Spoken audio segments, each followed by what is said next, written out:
السلام عليكم ورحمة الله وبركاته. الحمد لله رب العالمين، وبه نستعين على أمور الدنيا والدين، ونصلي ونسلم على نبينا وخليلنا وقدوتنا محمد وعلى آله وأصحابه ومن تبعهم بإحسان إلى يوم الدين. أما بعد، إخواني وأخواتي أعزني الله وإياكم.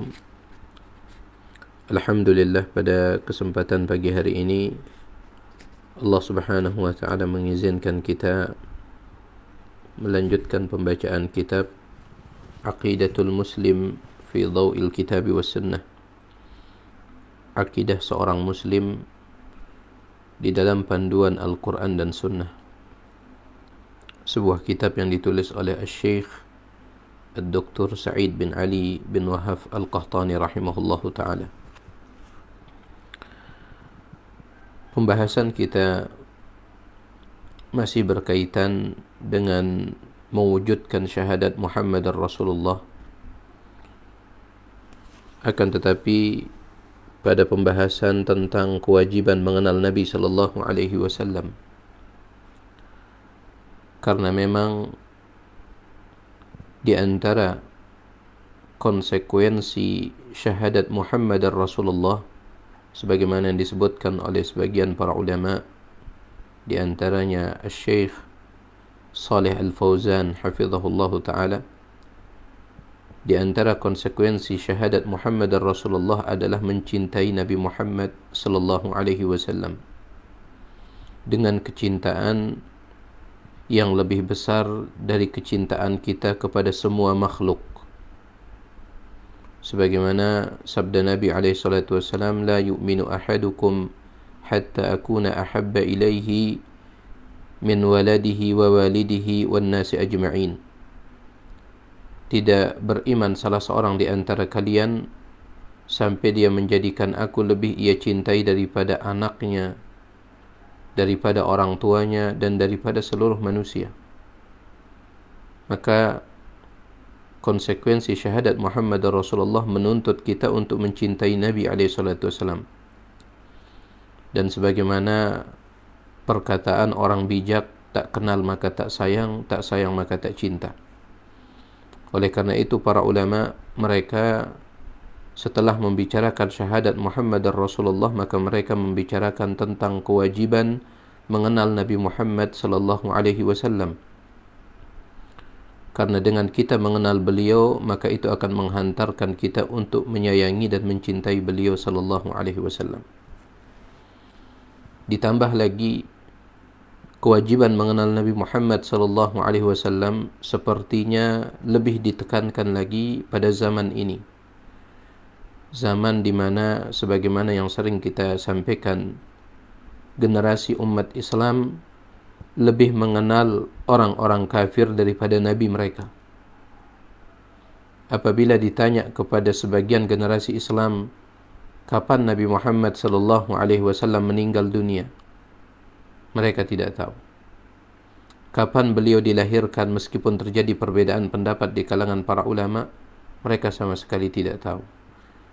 Kapan beliau hijrah, mereka sama sekali tidak tahu. Kapan beliau diangkat menjadi seorang nabi, diangkat menjadi seorang rasul, mereka tidak tahu. Akan tetapi kalau ditanya kepada mereka, kapan pemain bola ini lahir, mereka tahu. Sejak umur berapa dia menjadi seorang pesepak bola profesional, mereka tahu. Sudah berapa trofi yang dia dapatkan, mereka tahu. Sepatu emas yang dia dapatkan, mereka tahu. Sudah berapa gol yang dia buat, mereka tahu. Subhanallah. Jadi mereka lebih mengenal orang-orang kafir daripada Nabi mereka sendiri, Nabi Muhammad sallallahu alaihi wasallam. Sehingga tidak heran apabila mereka mengidolakan orang kafir, sedangkan mereka tidak mengidolakan sama sekali Nabi mereka, Nabi Muhammad sallallahu alaihi wasallam. Padahal dalam hadis yang diriwayatkan oleh Imam Bukhari dan Muslim dari sahabat yang mulia Anas bin Malik radhiyallahu taala an, ketika Nabi sallallahu alaihi wasallam sedang berkhutbah, tiba-tiba datang seorang Arab Badui dan dia bertanya, "Ya Rasulullah, mata sa'atu qa'imatun?" Wahai Rasulullah, kapankah hari kiamat itu akan terjadi? Maka Nabi sallallahu alaihi wasallam tidak langsung menjawab pertanyaan orang itu. Beliau melangsungkan khutbah beliau. Ketika khutbah beliau telah selesai, maka beliau bertanya, "Aina sa'il?" Ya, di mana sang penanya tadi?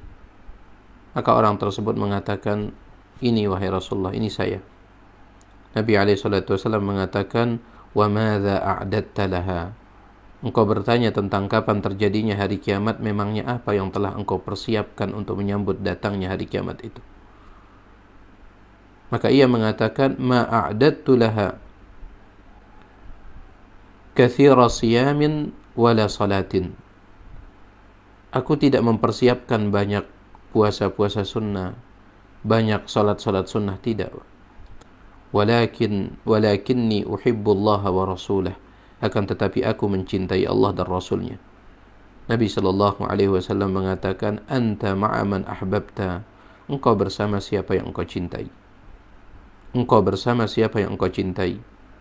Kata Anas bin Malik radhiyallahu taala an, "Demi Allah, kami tidak pernah berbahagia, ya, ketika mendengarkan hadis Nabi alaihi salatu wasallam lebih daripada bahagianya kami mendengar hadis ini."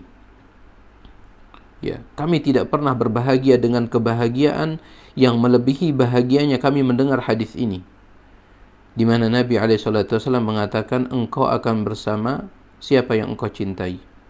Kemudian Anas bin Malik mengatakan, "Aku mencintai Rasulullah sallallahu alaihi wasallam. Aku mencintai Abu Bakar, aku mencintai Umar, aku mencintai Uthman, dan aku berharap bisa bersama mereka dengan kecintaanku tersebut, meskipun amal ibadahku jauh di bawah mereka." Jadi mencintai orang-orang saleh, apalagi Nabi kita Nabi Muhammad sallallahu alaihi wasallam, ini satu hal yang dituntut, yang mudah-mudahan dengan itu kita bisa bersama beliau sallallahu alaihi wasallam nanti pada hari kiamat. Mungkin kalau kita mengandalkan ibadah kita, kita malu. Ibadah kita terlalu sedikit.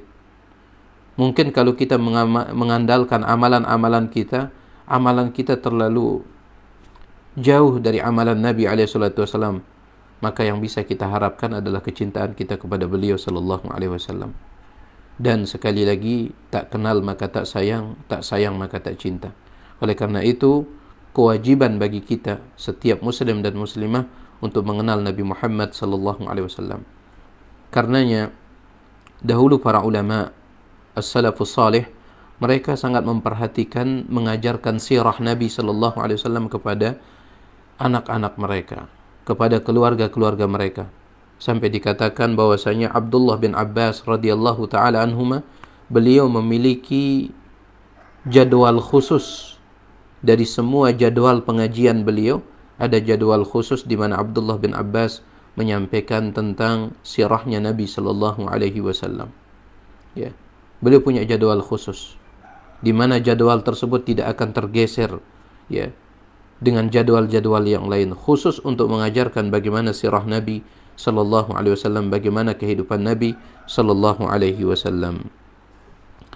Baik, kita akan baca qala al-muallif rahimahullahu taala, berkata Asy-Syaikh Ad-Doktor Sa'id bin Ali bin Wahab Al-Qahtani rahimahullahu taala, al-mabhatsu ats-tsani, pembahasan yang kedua dari pembahasan mewujudkan syahadat Muhammadar Rasulullah, di mana pembahasan yang pertama berbicara tentang makna syahadat Muhammadar Rasulullah wa muqtadaha, begitu pula tuntutan dari syahadat Muhammadar Rasulullah.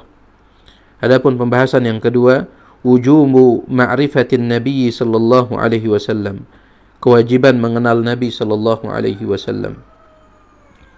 وهذا هو الأصل الثالث من الأصول الثلاثة التي يجب على كل مسلم معرفتها. Inilah dia landasan yang ketiga dari tiga landasan utama yang wajib atas setiap muslim dan muslimah untuk mengetahuinya. وهي معرفة العبد ربه ودينه wa nabiyahu Muhammadan sallallahu alaihi wasallam, di mana kita tahu ada tiga landasan utama yang wajib atas setiap muslim dan muslimah mengetahuinya. Yang pertama, mengenal Allah Subhanahu wa taala. Yang kedua, mengenal agama Islam dengan dalil-dalil, dan yang ketiga, mengenal Nabi Muhammad sallallahu alaihi wasallam. Ini merupakan 3 landasan utama yang akan menjadi jawaban dari 3 pertanyaan malaikat Munkar wa Nakir kepada setiap orang yang mati. Ya. Dalam hadis riwayat Imam At-Tirmidzi, meskipun hadis tersebut diperselisihkan oleh para ulama apakah dia bisa dijadikan hujjah ataukah tidak. Namun wallahu taala a'la wa alam, sebagaimana pernyataan Syekh Muhammad Nasiruddin Al-Albani, minimal hadis ini statusnya hasan. Ya, minimal hadis ini statusnya hasan, di mana Nabi alaihi salatu wasallam bersabda, "Idza qubira ahadukum atahu malakani aswadani azraqan." Apabila salah seorang di antara kalian telah dikuburkan, maka dia akan didatangi oleh 2 malaikat hitam biru. Ya. Yuqalu li ahadihima munkar wal akharu nakirun. Salah satunya disebut dengan munkar dan yang satunya disebut dengan nakir. Ya, malaikat munkar wa nakir. Fayujlisanihi, kemudian 2 malaikat itu mendudukkan orang yang ada di dalam kubur itu, didudukkan. Fayas'alanihi, kemudian bertanya kepadanya, man rabbuka, siapa Tuhanmu? Wa ma dinuka, apa agamamu? Wa man nabiyuka, dan siapa nabimu? Nah, ini dia 3 pertanyaan yang jawabannya dikenal oleh para ulama dengan nama al-usul al-thalatha, 3 landasan utama, yaitu mengenal Allah, mengenal Nabi Muhammad sallallahu alaihi wasallam, dan mengenal agama Islam dengan dalil-dalil. Taib, siapa beliau? Nabi kita Nabi Muhammad sallallahu alaihi wasallam. Wa huwa Muhammad bin Abdullah bin Abdul Muttalib bin Hashim, wa Hashim min Quraisy, wa Quraisy min al-Arab, wal Arab min dhurriyyati Ismail bin Ibrahim al-Khalil alaihi wa ala nabiyyina afdalus salati wassalam. Beliau adalah Muhammad, putra dari Abdullah. Abdullah ini putra dari Abdul Muttalib. Ya, Abdul Muttalib dari Hashim, dan Hashim ini dari suku Quraisy. Dan Quraisy itu dari kalangan orang Arab. Ya, suku Quraisy dari kalangan orang Arab. Dan orang Arab ini merupakan keturunannya Nabi Ismail, putra dari Nabi Ibrahim alaihi wa ala nabiyyina afdalus salati wassalam. Walahu minal umri 63 sanatan. Umur beliau, yaitu Nabi kita Nabi Muhammad sallallahu alaihi wasallam, umur beliau itu 63 tahun. Ya, 63 tahun. Dan begitu pula dengan umur umat beliau, rata-rata berkisar antara 60 dan 70 tahun. Seandainya ada yang melewati itu, maka sedikit. Sebagaimana sabda Nabi SAW dalam riwayat Imam At-Tirmidzi, ya, dengan sanad yang sahih. Nabi SAW bersabda, "A'maru ummati ma baina as-sittin ila as-sab'in, wa aqalluhum ma yajuzu dzalika." Umur-umur umatku berkisar antara 60 sampai 70 tahun, dan sangat sedikit yang bisa melewati itu. Ada, akan tetapi sedikit. Jadi umur beliau sallallahu alaihi wasallam 63 tahun. Minha arba'una qabla an-nubuwah. Dari 63 tahun ini, 40 tahun sebelum beliau diangkat menjadi nabi. Ya, 40 tahun sebelum beliau diangkat menjadi seorang nabi. Ya, karena beliau mendapatkan wahyu yang pertama yang menjadikan beliau resmi sebagai seorang nabi adalah ketika beliau berumur 40 tahun. Dan para ulama menyebutkan hikmahnya. Maka mengapa Nabi sallallahu alaihi wasallam diangkat sebagai seorang nabi ketika beliau berumur 40 tahun? Ternyata umur 40 tahun itu adalah usia kematangan. Ya, usia di mana seseorang itu sudah matang cara berpikirnya, cara bersikapnya, di sana tempat matangnya. Ya. Oleh karena itu Nabi SAW diangkat menjadi seorang nabi ketika beliau berumur 40 tahun, karena itu adalah usia yang matang.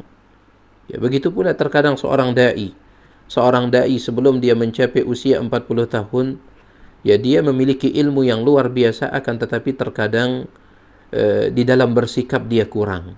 Ya, di dalam bersikap dia kurang. Sehingga segala apa yang ia ketahui dia sampaikan. Segala apa yang ia ketahui dia sampaikan, terkadang meskipun yang dia ketahui itu belum tepat untuk disampaikan. Sebagaimana perkataan Al-Imam Al-Zahabi rahimahullahu ta'ala, laisa kullu ma yu'lam yuqal, tidak setiap apa yang kita ketahui kemudian kita sampaikan. Ya. Namun karena usia yang belum terlalu matang, ya, yang secara otomatis pengalaman juga belum terlalu banyak, sehingga sering sekali terkadang menyebabkan kita menyampaikan apa yang seharusnya belum saatnya untuk kita sampaikan. Baik, jadi sekali lagi, usia 40 tahun itu adalah usia di mana seseorang itu sudah matang cara berpikirnya, begitu pula cara bersikapnya, cara berbuatnya, tindak tanduknya. Baik. Kemudian juga ya sebagian ulama ya mereka menyebutkan juga tentang rahasia di balik usia 40 tahun. Mereka mengatakan bahwasanya usia 40 tahun ini Allah Subhanahu wa taala sebutkan di dalam Al-Qur'an, dalam surah Al-Ahqaf, hatta idza balagha 40 sanatan, dan ketika anak itu mencapai usia 40 tahun. Kenapa? Karena usia 40 tahun ini sebagaimana disebutkan oleh sebagian para ulama adalah modal yang sebenarnya cukup bagi seseorang untuk berpikir. Ya, artinya apa? Seseorang kalau dia sudah mencapai usia 40 tahun, ternyata kondisinya belum baik, ya, masih berbuat maksiat, masih hura-hura, orang seperti ini sulit diharapkan dia akan mendapatkan hidayah. Meskipun ada orang mendapatkan hidayah setelah usia 40 tahun, banyak, ya. Ada juga 40 tahun, bahkan lebih dari 40 tahun, 50 tahun, 60 tahun ada yang dapat hidayah. Akan tapi sebagian ulama mengatakan bahwasanya kalau seandainya seseorang itu ketika berumur 40 tahun kondisi hidupnya itu masih hura-hura, masih kacau, jauh dari agama Allah, maka orang seperti ini ya biasanya itu sulit dia akan mendapatkan hidayah. Oleh karena itu Allah Subhanahu wa taala berfirman di dalam surah Fatir tentang penduduk neraka. Wahum yastarikhuna fiha. Penduduk neraka itu menjerit-jerit di dalam neraka, berteriak-teriak di dalam neraka karena disiksa. Wahum yastarikhuna fiha. Qalu rabbana akhrijna na'mal salihan ghaira alladhi kunna na'mal. Kemudian mereka berkata, wahai Rabb kami, ya, keluarkanlah kami dari neraka supaya kami bisa melakukan amal saleh yang dahulu kami tidak lakukan. Yang dahulu kami tidak lakukan. Apa kata Allah Subhanahu wa taala? Awalam nu'ammirkum ma yatadhakkaru fihi man tadhakkar? Bukankah dahulu kami telah memberikan kepada kalian modal umur, ya, modal usia yang sebenarnya cukup untuk kalian gunakan berpikir. Kami sudah berikan kepada kalian modal umur yang sebenarnya cukup untuk kalian gunakan berpikir. Sebagian ahli tafsir mengatakan yang dimaksud modal umur di dalam ayat ini adalah 40 tahun. Ya, sebagian ahli tafsir mengatakan seperti itu. Dan itu dinukilkan dari Abdullah bin Abbas radhiyallahu anhuma, begitu pula Imam Makhul, ya, dan beberapa ahli tafsir lainnya. Bukankah kami telah memberikan kepada kalian modal umur untuk kalian gunakan berpikir, yaitu 40 tahun? Itu sudah cukup sebenarnya. Ya, subhanallah. Ya, oleh karena itu, sebagian ulama mengatakan siapa yang sudah mencapai usia 40 tahun, ya, kemudian dia belum kondisinya itu berubah dari buruk menjadi baik, maka hendaklah dia waspada. Hendaklah dia waspada. Ya, mudah-mudahan Allah Subhanahu wa taala memberkahi usia kita. Baik, kita kembali minha arba'una qabla an-nubuwah. Dari 63 tahun itu 40 tahunnya sebelum diangkat menjadi seorang nabi. Wa 23 nabiyyan wa rasula. Sedangkan 23 tahunnya itu adalah usia beliau yang beliau jalani sebagai seorang nabi dan rasul. Jadi 40 sebelum diangkat menjadi nabi dan rasul, adapun 23 tahunnya itulah yang beliau jalani, ya, sebagai seorang nabi dan rasul, sehingga genaplah semuanya menjadi 63. Nubbi'a bi Iqra. Beliau diangkat menjadi seorang nabi, ya. beliau diangkat menjadi seorang nabi dengan turunnya 5 ayat pertama dari surah Al-Alaq. Iqra bismi rabbikal ladzi khalaq, khalaqal insana min 'alaq, iqra wa rabbukal akram, alladzi 'allama bil qalam, 'allamal insana ma lam ya'lam. Ketika turun 5 ayat ini, maka Nabi Muhammad sallallahu alaihi wasallam resmi menjadi seorang nabi. Ya, resmi menjadi seorang nabi. Ya. Di ketika turun ayat ini, beliau resmi menjadi seorang nabi. Dan turunnya ayat ini, ya, di saat beliau sedang berkhalwat di Gua Hira, di mana sebelum diangkat menjadi seorang nabi, beliau sallallahu alaihi wasallam selama selama kehidupan beliau menyaksikan apa yang dilakukan oleh kaum beliau. Dan itu membuat beliau sallallahu alaihi wasallam sedih. Beliau melihat mereka menyembah patung, ya, minum khamar, kemudian melakukan perzinahan, melakukan judi dan yang lainnya. Maka Nabi alaihi salatu wasallam selama 3 kali, ya, selama 3 bulan, karena di setiap tahunnya itu 1 bulan beliau berkhulwat di Gua Hira. Selama 3 bulannya itu beliau menyendiri di Gua Hira. Ya, dan subhanallah, Gua Hira itu di Jabal An-Nur, ya, di Gunung An-Nur. Kalau saya tidak khilaf, tingginya Gunung An-Nur itu sekitar 600 sekian meter, ya. Cukup tinggi, ya. Kalau saya tidak khilaf, sekitar 600 sekian meter. Cukup tinggi. Dan gunung itu sangat terjal. Sedangkan letak dari Gua Hira itu adalah sekitar 27 meter di dekat bukit, di dekat puncaknya. Ya, berarti harus menaiki ratusan meter supaya bisa masuk ke Gua Hira atau supaya bisa sampai ke Gua Hira. Sekali lagi, Gua Hira itu tempatnya sangat tinggi, kemudian juga sangat terjal, sulit untuk didaki. Dan itu dilakukan oleh Nabi SAW untuk menjauh dari kondisi yang buruk yang ada di tengah-tengah umat beliau, kaum beliau pada saat itu. Maka dari sini kita bisa mengambil satu kesimpulan bahwasanya untuk menjadi orang baik itu butuh pengorbanan. Ya. Untuk hijrah itu, ya, hijrah menjadi orang baik itu butuh pengorbanan. Lihat Nabi SAW.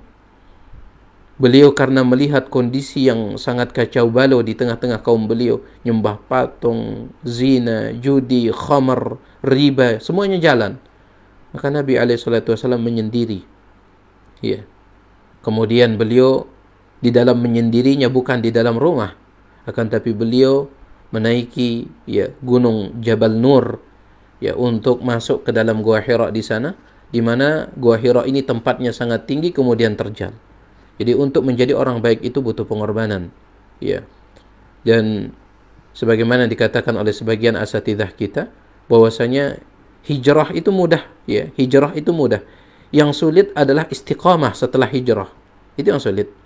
Ya, berapa banyak para pemuda kita lihat, subhanallah, ketika ngelihat ada ustadz ini, ya, muncul dan ustadznya dilihat keren, ya, penyampaian ustadznya bagus, maka mereka pun akhirnya mulai hijrah. Akan tetapi yang menjadi masalah nanti adalah setelah hijrah itu, apakah bisa istiqamah ataukah tidak, karena godaannya di sana besar. Jadi sekali lagi, ya, yang untuk menjadi orang baik itu butuh pengorbanan. Baik, jadi beliau diangkat menjadi seorang nabi dengan turunnya 5 ayat pertama dari surah Al-Alaq. Iqra bismi rabbikal ladzi khalaq, khalaqal insana min 'alaq, iqra wa rabbukal akram alladzi 'allama bil qalam, 'allamal insana ma lam ya'lam. Wa ursila bil muddaththir. Ya. Adapun beliau diangkat, ya, menjadi seorang rasul adalah dengan turunnya beberapa ayat pertama dari surah Al-Muddaththir. Ya. Sebagian ulama mengatakan hanya 5 ayat saja. Sama seperti surat Al-Alaq, 5 ayat juga. Ya, sebagian mengatakan lebih daripada itu. Yang jelas beliau diangkat menjadi seorang rasul setelah turunnya surah Al-Muddaththir. Ya ayyuhal muddaththir qum fa'anzir. Ya. Wahai orang yang berselimut, bangunlah dan berikanlah peringatan. Taib. Dari sini juga para ulama mereka mengambil satu kesimpulan bahwasanya antara nabi dan rasul itu beda. Ada perbedaan antara nabi dan rasul. Ya, kenapa? Karena dikatakan beliau diangkat menjadi seorang nabi dengan turunnya 5 ayat pertama dari surah Iqra. Dari surah Al-Alaq, Iqra bismi rabbikal ladzi khalaq dan seterusnya. Adapun beliau diangkat menjadi seorang rasul dengan turunnya ya beberapa ayat pertama dari surah Al-Muddathir. Jadi beda surah yang turun untuk mengangkat beliau sebagai seorang nabi dan mengangkat beliau sebagai seorang rasul. Beda. Maka dari sini ya para ulama mengatakan bahwasanya ada perbedaan antara nabi dan rasul. Meskipun mereka berselisih tentang apa perbedaannya itu. Sebagian mengatakan kalau nabi itu adalah seseorang yang diberikan wahyu kemudian tidak berkewajiban untuk menyampaikannya kepada umatnya. Adapun rasul diberikan wahyu dan wajib menyampaikan kepada umatnya. Ini pendapat ya yang disebutkan oleh sebagian ulama tentang perbedaannya. Ya sebagian ulama mengatakan kalau nabi itu atau kalau rasul adalah orang yang Allah Subhanahu wa taala berikan sebuah syariat baru ya yang berbeda dengan syariat sebelumnya. Contoh Nabi Musa, Nabi Isa. Syariat Nabi Isa berbeda dengan syariat Nabi Musa. Ya. Kemudian datang Nabi kita Nabi Muhammad sallallahu alaihi wasallam, syariat beliau berbeda dengan syariat Nabi Musa, syariat Nabi Isa. Itu rasul. Adapun nabi adalah seseorang yang Allah Subhanahu wa taala utus untuk melanjutkan syariat sebelumnya. Untuk melanjutkan syariat sebelumnya, itu nabi. Ini pendapat sebagian ulama ya. Jadi wallahu taala a'la wa alam, yang jelas terjadi perbedaan pendapat di kalangan para ulama di dalam menentukan di mana letak beda antara seorang nabi dan rasul. Wa baladuhu Makkah. Tanah kelahiran beliau adalah Makkah Al-Mukarramah. Wa hajara ila al-Madinah. Kemudian pada akhirnya beliau berhijrah menuju Madinah. Ya, beliau berhijrah karena ditindas oleh kaum beliau. Ya. Sampai-sampai Nabi Shallallahu Alaihi Wasallam ketika beliau akan meninggalkan kota Makkah dan beliau sudah keluar dari gerbang kota Makkah, di saat beliau berada di sebuah tempat yang cukup tinggi, maka beliau menoleh ke belakang. Saat beliau hijrah bersama Abu Bakar, beliau menoleh ke belakang melihat kota Makkah sambil beliau mengatakan, engkau adalah bumi yang paling dicintai oleh Allah. Engkau adalah tanah yang paling dicintai oleh Allah. Tanah yang terbaik, ya. Seandainya kaummu tidak mengusirku, ma kharajtu minki, aku tidak akan pernah mau keluar darimu. Aku tidak pernah mau keluar darimu. Seandainya kaumku ya atau kaummu tidak mengusirku. Ini menunjukkan betapa mulianya kota Makkah. Dan bahkan subhanallah, sebagian para sahabat ya, ini juga menunjukkan betapa mulianya kota Makkah dan juga betapa beratnya yang namanya hijrah.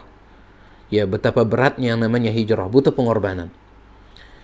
Sebagian para sahabat ketika mereka sudah sampai di kota Madinah, ya, mereka sering mengigau. Ketika mereka tidur, mereka sering mengigau, menyebut-nyebut kota Makkah. Contohnya adalah Bilal bin Rabah. Kita tahu Bilal di kota Makkah itu, Bilal bukanlah siapa-siapa. Ya.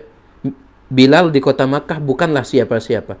Dan dia juga tidak punya apa-apa. Di kota Makkah dia hanyalah seorang budak yang diperjualbelikan, yang dihinakan oleh majikannya. Kemudian ketika dia masuk Islam, dia disiksa dengan siksaan yang bahkan kita tidak sanggup untuk membayangkannya. Ya, dia diseret di atas padang pasir yang sangat panas. Kemudian setelah itu diletakkan batu besar di atas dadanya. Subhanallah, siksaan yang luar biasa. Bahkan disebutkan dalam riwayat, tali itu diletakkan di lehernya Bilal. Persis bagaikan seekor kambing dia ditarik. Subhanallah. Di kota Makkah dia tidak punya apa-apa dan dia bukan siapa-siapa. Yang dia terima di kota Makkah hanyalah hinaan, cacian dan siksaan. Itu yang dia terima.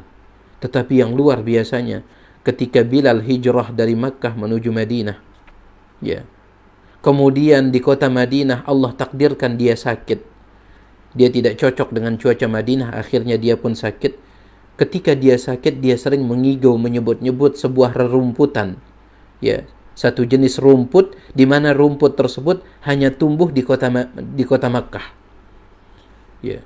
Jadi Bilal selalu menyebut-nyebut rumput tersebut, di mana rumput itu hanya tumbuhnya di kota Makkah.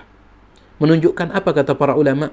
Betapa dia merindukan Makkah. Padahal di kota Makkah dia bukan siapa-siapa, dia tidak punya apa-apa, yang dia dapatkan hanyalah cacian dan hinaan manusia. Tapi meskipun demikian, ketika dia sakit di kota Madinah, yang dia sebut-sebut hanyalah Makkah. Rindu dia dengan kota Makkah. Ini menunjukkan kepada kita betapa mulianya Makkah, kemudian betapa ya beratnya yang namanya hijrah ini. Taib. Wa baladuhu Makkah. Jadi tanah kelahiran beliau adalah Makkah. Wa hajara ila al-Madinah. Kemudian hijrah ya ke kota Madinah. Ya, meskipun Madinah juga adalah tanah yang sangat mulia, ya. Tanah yang sangat mulia. Ba'athahu Allah bin nadharati 'anil syirki. Allah Subhanahu wa taala mengutus beliau untuk memberikan peringatan ya dari kesyirikan. Wa yad'u ila tauhid, dan untuk menyeru manusia kepada tauhid. Akhadha 'ala hadha 10 sinin yad'u ila tauhid. Beliau menyeru tauhid itu selama 10 tahun. Wa ba'da al-'ashri urija bihi ila as-sama' wa furidat alaihi salawatul khamsu. Artinya fokusnya Nabi alaihi salatu wasalam tidak ada yang beliau sampaikan lain kecuali tauhid saja. Itu selama 10 tahun. Karena setelah 10 tahun beliau diangkat menuju langit, ya, dalam peristiwa Mi'raj, ya, Isra Mi'raj, beliau diangkat menuju langit untuk mendapatkan kewajiban salat 5 waktu. Ini setelah 10 tahun beliau berada di kota Makkah mendakwahkan tauhid saja. Tauhid saja. Ya. Setelah 10 tahun itu barulah beliau mengalami peristiwa Isra Mi'raj. Isra adalah perjalanan Nabi alaihi salatu wasalam dari kota Makkah menuju Masjidil Aqsa yang ada di Palestina. Itu Isra, ya. Sedangkan Mi'raj adalah naiknya Nabi alaihi salatu wasalam dari Masjidil Aqsa yang ada di Palestina menembus 7 lapisan langit sampai Sidratul Muntaha. Ya. Sejak berangkatnya Nabi SAW sampai pulangnya lagi, itu beliau lakukan hanya setengah malam. Ya, perhatikan, bukan dalam satu malam. Peristiwa Isra Mi'raj itu bukan dalam satu malam full, tidak. Tetapi setengah malam. Ya, ini yang luar biasanya, setengah malam. Sering kita mendengar peristiwa Isra Mi'raj itu dalam satu malam, tidak. Ya, tetapi dalam setengah malam sebagaimana yang ditegaskan oleh Al-Hafidh Ibnu Hajar Al-Asqalani rahimahullah dalam Fathul Bari. Ya, beliau mengatakan Allah Subhanahu wa taala berfirman, Subhanalladzi asra bi'abdihi lailan. Maha suci Allah Subhanahu wa taala yang telah memperjalankan hambanya lailan. Kata Al-Imam Ibnu Hajar rahimahullah, apabila ada kata lailan di dalam bahasa Arab maksudnya adalah setengah malam. Kalau sepanjang malam, lailatan menggunakan tak marbutah, kata beliau. Tetapi kalau lailan tanpa tak marbutah artinya setengah malam. Baik. Jadi itu terjadi setelah 10 tahun beliau mendakwahkan tauhid, mengingatkan orang dari syirik. Barulah setelah itu terjadi Isra Mi'raj dan dibebankan kewajiban salat 5 waktu. Nah, setelah itu baru Nabi SAW mulai mendakwahkan juga tentang salat. Ya. Taib. Wa shalla fi Makkah 3 sinin. Dan beliau melakukan salat di kota Makkah itu selama 3 tahun. Ya, selama 3 tahun beliau salat di kota Makkah, dan selama 3 tahun itu menghadap Masjidil Aqsa yang ada di Palestina, kiblat yang pertama bagi kaum muslimin. 3 tahun. Wa ba'dama umira bil hijrati ila al-Madinah. Wa ba'daha umira bil hijrati ila al-Madinah. Setelah 10 dengan 3, yaitu 13 tahun ini, maka beliau sallallahu alaihi wasallam diperintahkan untuk hijrah menuju Madinah.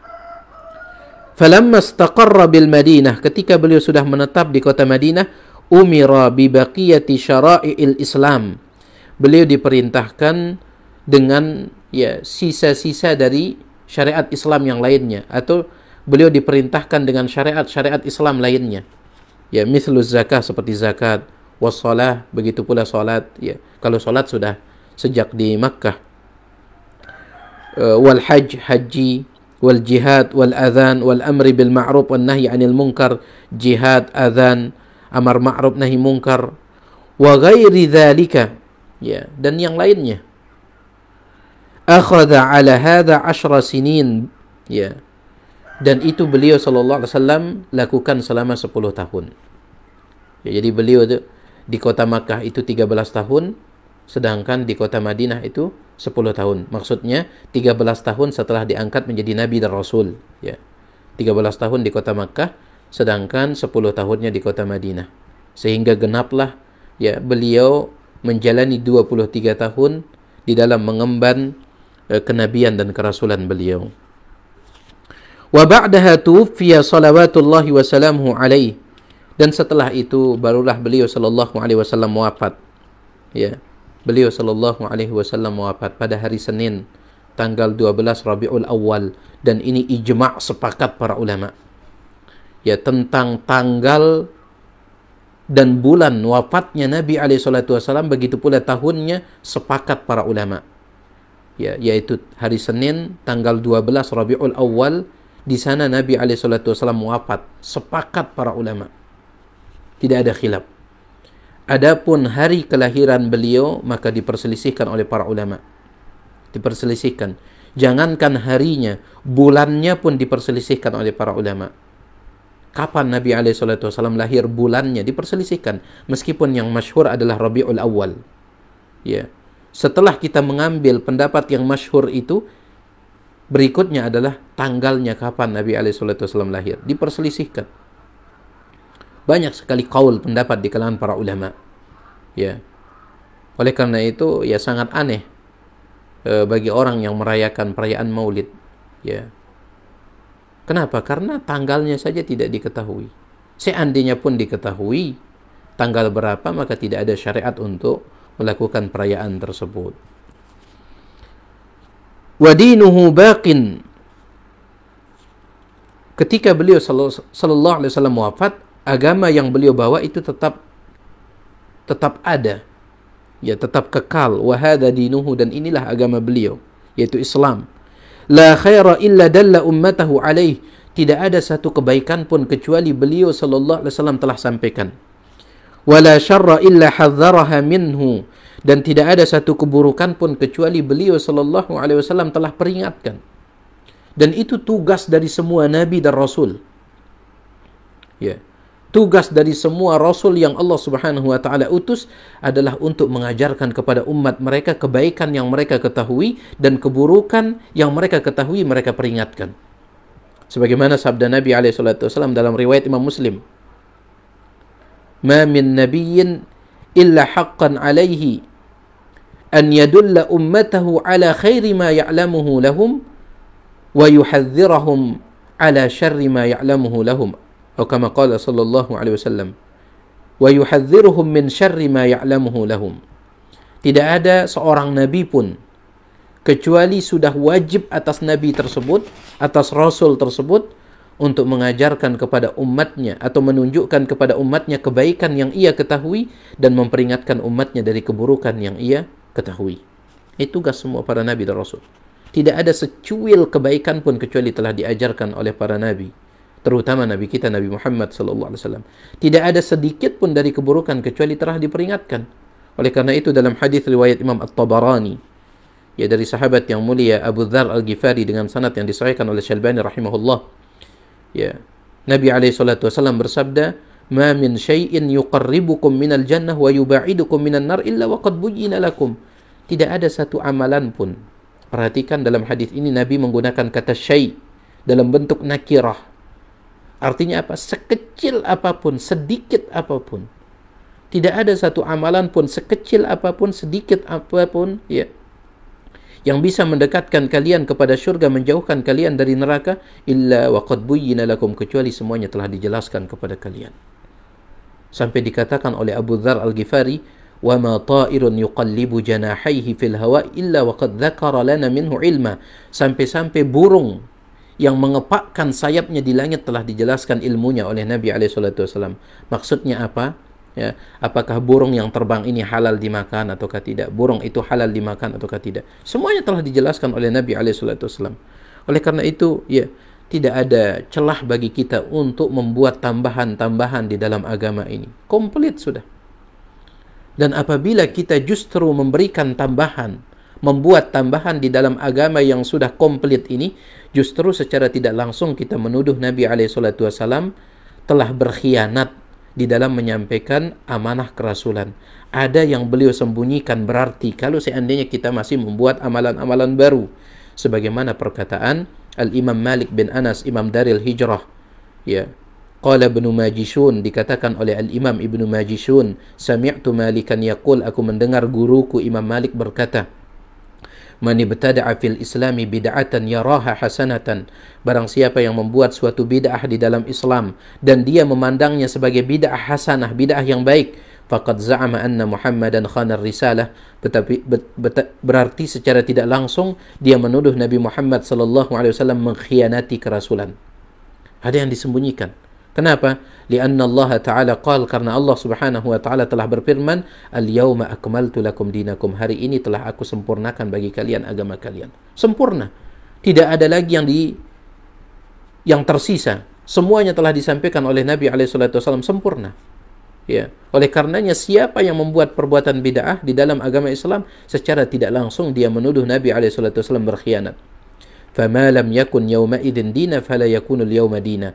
Apa-apa yang di zaman Nabi SAW tidak dianggap sebagai ibadah, tidak dianggap sebagai agama, maka jangan coba-coba menganggapnya sebagai ibadah dan agama di zaman ini. Itu perkataan Imam Malik bin Anas, Imam Daril Hijrah rahimahullah ta'ala.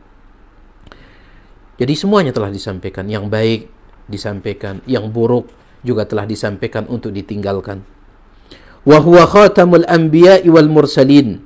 Kemudian beliau juga penutup para nabi dan para rasul. Ya. Beliau adalah penutup para nabi dan para rasul, sehingga tidak ada lagi nabi setelah beliau. Sebagaimana sabda Nabi SAW, ya, tentang akan munculnya nabi-nabi palsu. Kata beliau sallallahu alaihi wasallam dalam riwayat Imam Muslim, sayakunu fi ummati 30 dajjalun. Ya, 30 dajjalun kulluhum yaz'umu annahu nabiyyun. Akan muncul di tengah-tengah umatku, sayakunu fi ummati dajjalun 30. Akan muncul di tengah-tengah umatku 30 dajjal. Ya, 30 dajjal. Dajjal itu artinya pendusta. Kulluhum yaz'umu annahu nabi. Ya, semua mereka mengaku diri sebagai nabi. Ya, semua mereka mengaku diri sebagai nabi. Para ulama mengatakan di antara hikmah, ya, kenapa Allah Subhanahu wa Ta'ala takdirkan akan muncul para pendusta yang mengaku diri sebagai nabi ini. Di antara hikmah daripada takdir Allah tersebut adalah sebagai muqaddimah, sebagai peringatan akan munculnya dajjal super nanti. Ya, dajjal di akhir zaman yang mengaku diri sebagai Tuhan. Jadi sebelum munculnya dajjal super itu, tokohnya dajjal itu artinya pendusta. Sebelum munculnya dajjal yang super, ya, yang mengaku diri sebagai Allah, akan muncul dajjal baru, ya, yang mengaku diri sebagai nabi. Ya, muncul dajjal pendusta kecil yang mengaku diri sebagai nabi. Ya. Untuk sebagai muqaddimah, peringatan kepada kita bahwasanya nanti akan muncul dajjal super yang bukan sekedar mengaku diri sebagai nabi tetapi mengaku diri sebagai Allah. Taib. Akan muncul di tengah-tengah umatku 30 dajjal. Semua mereka mengaku diri sebagai nabi. Ya, kemudian beliau sallallahu alaihi wasallam mengatakan, wa ana khatamun nabiyyin, padahal aku adalah penutup nabi. Penutup para nabi, la nabiyya ba'di, tidak ada nabi setelahku. Taib. Dan subhanallah, yang paling produktif melahirkan nabi palsu adalah negara kita ini, Indonesia. Betapa banyaknya nabi palsu di negara kita ini, dan gak tanggung-tanggung. Ya, ada seorang perempuan PNS, ya, berhenti jadi PNS langsung pindah profesi jadi nabi. Subhanallah. La nabiyya ba'dahu, ya, tidak ada nabi setelah beliau. Wa qad ba'athahu Allahu ila an-nasi kaffatan. Allah Subhanahu wa Ta'ala mengutus beliau sallallahu alaihi wasallam kepada seluruh manusia. dan bahkan kepada jin juga, bukan hanya kepada manusia, juga kepada jin. Sebagaimana perkataan Abdullah bin Abbas radhiyallahu taala anhuma ketika menafsirkan ayat yang pertama dalam surah Al-Furqan, Tabarakalladzi nazzala al-furqana ala 'abdihi liyakuna lil 'alamin nadhira. Maha berkah Allah Subhanahu wa taala yang telah menurunkan Al-Furqan, yaitu Al-Quran, kepada hambanya supaya hambanya tersebut menjadi pemberi peringatan bagi al-alamin, alam semesta. Kata Abdullah bin Abbas, yang dimaksud dengan al-alamin dalam ayat ini al-jinn wal-ins, yaitu jin dan manusia. Maka Nabi SAW adalah Nabi dan Rasul bagi seluruh jin dan manusia. Oleh karena itu Al-Hafidh Ibnu Hajar Al-Asqalani dalam kitab beliau Al-Isabah fi Tamyizis Sahabah, beliau mengatakan sebagaimana ada sahabat Nabi dari kalangan manusia, begitu pula ada juga sahabat-sahabat dari kalangan jin. Ya, ada sahabat Nabi SAW dari kalangan jin yang pernah berjumpa dengan Nabi SAW, sebagaimana dalam riwayat Abdullah bin Mas'ud radhiyallahu taala anhu. Ya. Oleh karena itu sebab turunnya surah Al-Jin. Ya, sebab turunnya surah Al-Jin, yaitu Nabi SAW berjumpa dengan beberapa utusan dari kalangan jin, menunjukkan bahwasanya, kata Al-Hafidh Ibnu Hajar Al-Asqalani, ada sahabat-sahabat dari kalangan jin, akan tetapi siapa nama mereka itu yang kita tidak tahu. Namun yang jelas ada sahabat dari kalangan jin. Taib. Ya, bahkan diceritakan oleh Ustaz Al-Fadil, Ustaz Dr. Firanda hafizahullah taala. Ada seseorang dia kesurupan, kata beliau. Ketika diruqyah tiba-tiba jinnya ngomong, jinnya mengatakan saya adalah sahabat. Saya adalah sahabat Nabi, kata dia. Itu kata jinnya. Ya, Ustaz kita mengatakan berarti yang meruqyahnya, kemudian Ustaz kita mengatakan berarti yang meruqyahnya itu adalah tabi'in. Ya. Berarti yang meruqyahnya itu adalah tabi'in. Kenapa? Karena yang namanya tabi'in itu adalah orang yang berjumpa dengan sahabat Nabi SAW. Nah, jinnya mengatakan saya ini sahabat.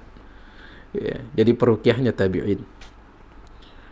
Taib. Ala kulli hal, Nabi SAW diutus kepada para nabi, ya, diutus kepada manusia secara umum dan juga kepada golongan jin. Waftaradallahu ta'atahu 'alal jinni wal ins. Nah, ini dia lanjutannya. Allah Subhanahu wa taala mewajibkan kita untuk mentaati beliau, ya. Untuk mentaati beliau, dan bahkan juga Allah wajibkan itu kepada para jin. Faman ata'ahu dakhala al-jannah wa man asahu dakhala an-nar. Siapa yang mentaati Nabi alaihi salatu wasalam, maka dia akan masuk surga, dan siapa yang bermaksiat durhaka kepada beliau akan masuk ke dalam neraka. Ya. Dalam sebuah hadis yang diriwayatkan oleh Imam Bukhari, Nabi SAW bersabda, "Kullu ummati yadkhuluna al-jannata illa man aba." Semua umatku akan masuk surga kecuali orang yang tidak mau masuk surga. Ya, para sahabat heran mendengar hadis ini, kok ada orang yang tidak mau masuk surga? Ya. Mereka pun bertanya, "Ya Rasulullah, wa man ya'ba?" Wahai Rasulullah, siapa yang tidak mau masuk surga? Kata Nabi SAW, "Man ata'ani dakhala al-jannah." Siapa yang mentaati aku, maka dia akan masuk surga. Wa man asani faqad aba. Dan siapa yang tidak mau mentaati aku, berarti dialah orang yang tidak mau masuk surga. Ya, dialah orang yang tidak mau masuk surga. Taib. Wa tahsulu ma'rifatuhu sallallahu alaihi wasallam bi dirasati hayatihi. Taib, itu dia secara singkat tentang apa namanya Nabi sallallahu alaihi wasallam. Sangat singkat sekali. Dan sekarang Syekh di sini ingin memberikan kepada kita jalan untuk mengenal Nabi SAW. Gimana caranya? Wa tahsulu ma'rifatuhu sallallahu alaihi wasallam bi dirasati hayatihi. Cara mengenal Nabi sallallahu alaihi wasallam adalah dengan mempelajari bagaimana kehidupan beliau, yaitu sirah beliau. Ya, sebagaimana yang kita sampaikan tadi di awal pembahasan kita ini. Ya, belajar sirah Nabi SAW, dan alhamdulillah sangat banyak kitab-kitab sirah yang telah ditulis oleh para ulama. Ya, mulai dari kitab sirah yang besar, ya, sampai kitab sirah yang singkat telah ditulis oleh para ulama, dan banyak dari kitab-kitab sirah itu yang telah diterjemahkan, ya, ke dalam bahasa Indonesia, maka silahkan dibeli dan dibaca. Ya, dan bagi teman-teman juga yang ingin apa namanya, meskipun secara singkat untuk mengenal bagaimana sirah Nabi SAW, bisa membaca tulisan dari sebagian ustadz kita, ya, di antaranya antum buka ya websitenya Ustadzuna Al-Fadil, Ustadz Dr. Firanda hafizahullahu taala, di bagian sirah, di sana beliau sebutkan bagaimana keutamaan mempelajari sirah, kemudian bagaimana lahirnya Nabi alaihi salatu wasallam dan seterusnya. Ya silahkan dibuka website tersebut dan dibaca ya. Mudah-mudahan dengan itu muncul rasa cinta kita kepada Nabi alaihi salatu wasallam. Wa ma kana alaihi minal ibadah. Begitu pula mengenal Nabi alaihi salatu wasallam juga dengan cara mempelajari bagaimana ibadah beliau sallallahu alaihi wasallam. Wal akhlaqil jamilah, ya akhlak beliau. Ya.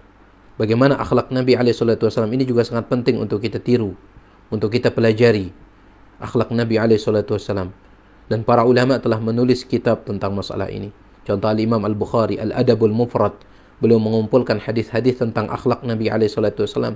Kemudian juga para ulama yang lain, di antaranya ada salah seorang ulama menulis sebuah kitab judulnya Al-Jami' li Akhlaqir Rasul sallallahu alaihi wasallam, ya ensiklopedi akhlak Nabi sallallahu alaihi wasallam, dalam 2 jilid yang sangat tebal.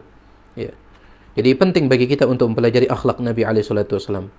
Dan akhlak beliau adalah mukjizat. Ya, ini sering kita sampaikan. Akhlak Nabi alaihi salatu wasallam adalah mukjizat. Seandainya Nabi alaihi salatu wasallam tidak memiliki mukjizat kecuali akhlak beliau, maka cukuplah itu sebagai mukjizat beliau.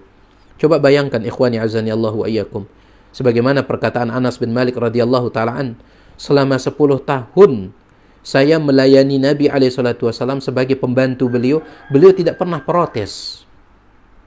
Kalau saya menghidangkan ini, beliau tidak protes. Kalau saya tidak menghidangkan itu, beliau tidak pernah protes. Coba siapa di antara kita yang sanggup seperti itu? Ya.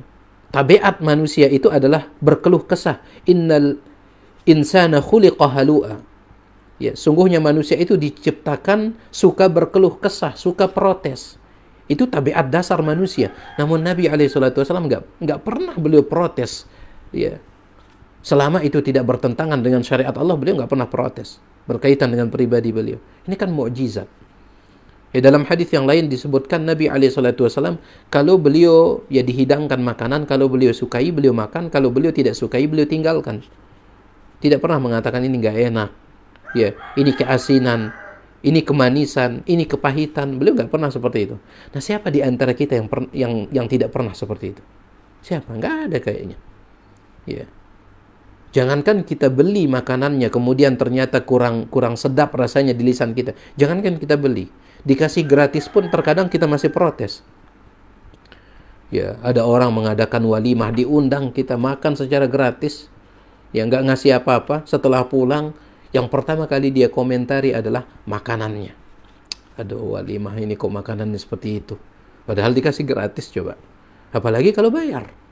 Makanya sekali lagi, penting bagi kita untuk mempelajari akhlak mulia Nabi alaihi salatu wasallam, dan akhlak beliau itu adalah mukjizat. Wad-da'wati ila Allah azza wa jalla, kita juga pelajari tentang bagaimana metode dakwah Nabi alaihi salatu wasallam. Ya, para ulama mengatakan seorang dai di dalam berdakwah, dia harus mempelajari ya kandungan dakwah yang disampaikan oleh Nabi alaihi salatu wasallam. Apa yang disampaikan oleh Nabi alaihi salatu wasallam? Ya, yang disampaikan oleh beliau pertama kali tauhid, ya, mengingatkan orang dari syirik. Selanjutnya tentang sunnah, mengingatkan orang dari bidah. Itu dia pelajari. Di samping itu dia juga mempelajari bagaimana cara Nabi SAW dalam berdakwah. Apa yang digunakan oleh Nabi SAW ketika berdakwah, dia juga pelajari. Ya.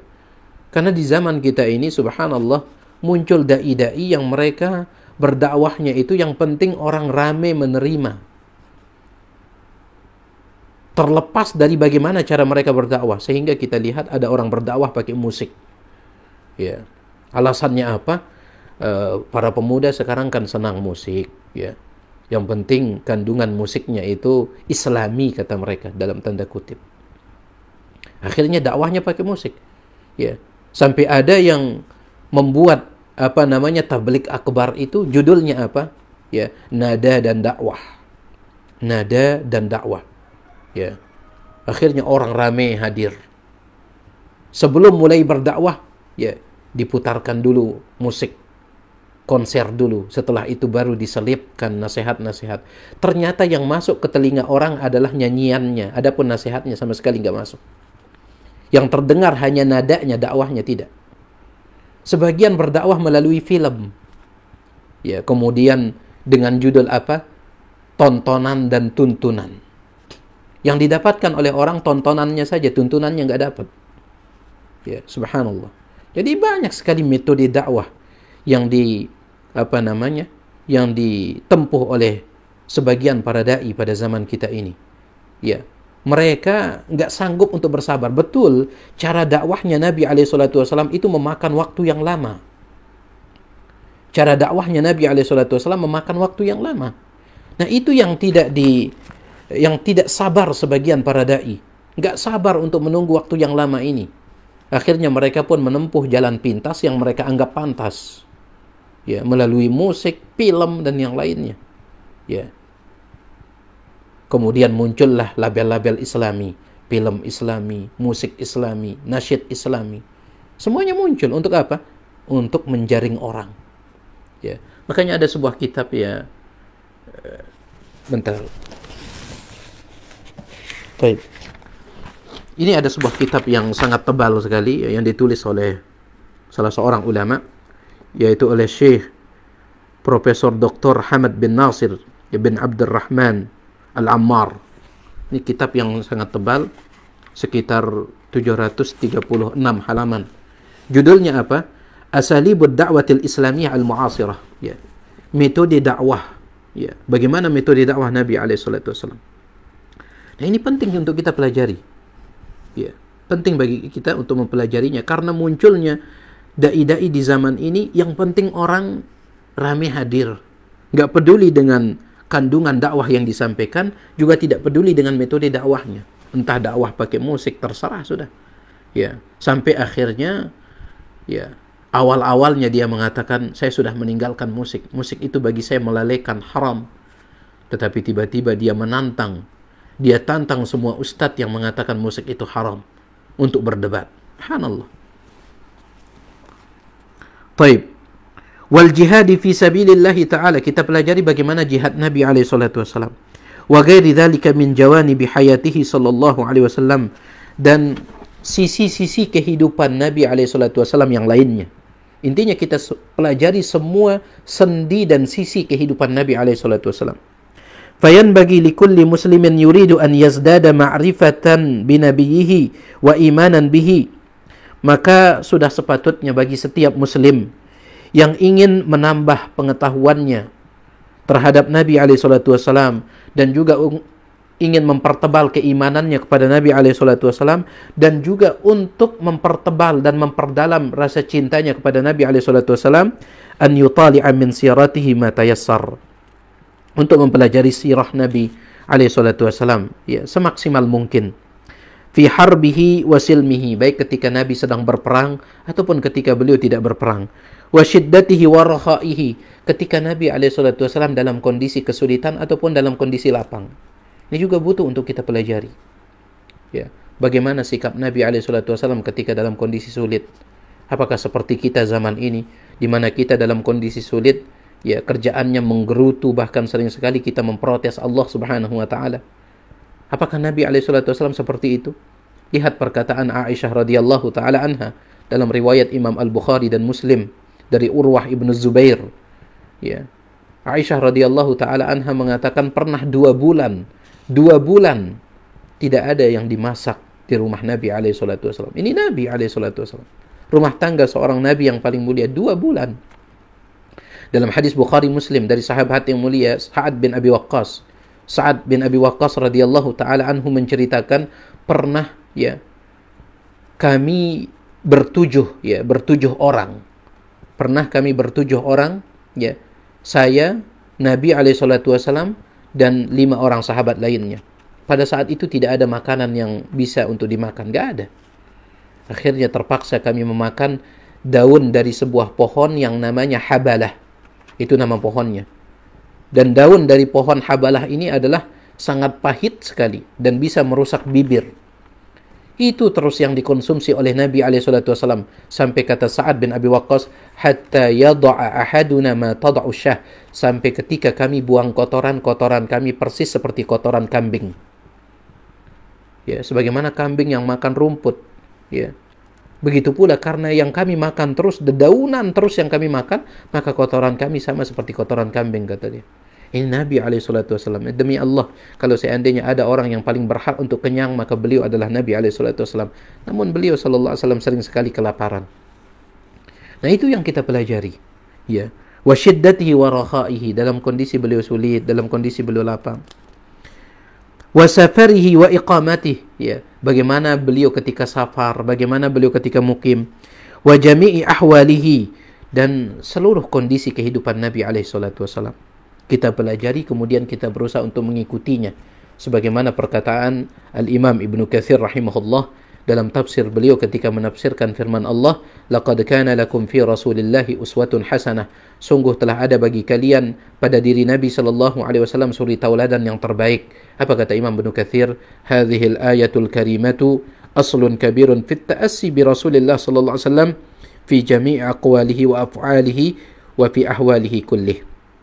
Ayat yang mulia ini merupakan dalil yang paling besar yang menunjukkan tentang wajibnya mengikuti Nabi SAW di dalam ucapan beliau, perbuatan beliau, dan di dalam semua kondisi dan keadaan hidup beliau. Ya. Nas'alullah azza wa jalla an yaj'alana minal muttabi'in li rasulihi sallallahu alaihi wasallam zahiran wa batina, atau batinan wa zahira. Kita minta kepada Allah Subhanahu wa taala, kata Syekh, semoga Allah menjadikan kita sebagai pengikut setia Nabi sallallahu alaihi wasallam baik secara zahir maupun batin, wa an yuthabbitana ala dhalika hatta nalqahu wa huwa radin anna, dan kita minta juga supaya Allah mengokohkan kita di dalam mutaba'ah mengikuti Nabi sallallahu alaihi wasallam. Itulah dia, ya, pembahasan tentang wajibnya mengenal Nabi sallallahu alaihi wasallam. Mudah-mudahan apa yang kami sampaikan ini bermanfaat. Saya mohon maaf atas segala kekurangan. Subhanakallahumma bihamdik, asyhadu an la ilaha illa anta astaghfiruka wa atubu ilaik. Assalamualaikum warahmatullahi wabarakatuh.